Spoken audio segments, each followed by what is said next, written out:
vondrony tantsaha avy amin'ny fokotany maromaro manodidina ny commune Ambonivohitra Manitsara no nahazo fifanana manokana mahakasika ny fambolena volyavitra.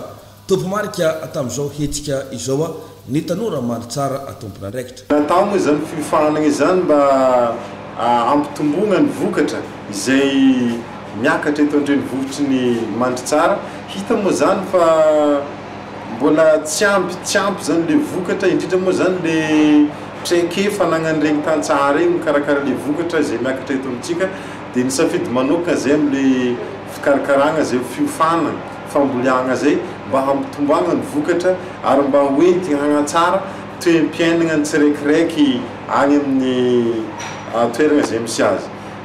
Magnaraka zay moa zany dia ny TMT i tanora Manitsara tompona andraikitra dia tsy janona amin'izao fikarakarana fiofanana amin'ny sehatra famboliagna zay fa mbola hivelatra lavilavitra kokoa. Ny magnaraka zao moa zany eritreretinay hatao dia resaka fiofanana amin'ny fitarimiagna zany hoe zany fampiofanana fitarimiagna biby fiompy. Nandritra ny fotoam-pamarana ny fiofanana dia tolorana masoboli ireto tantsaha ireto mba ahafahany miatrika asa avy hatrany, ary nizarana ihany koa ny attestation zay manambara ny fahavitany izany fiofanana izany.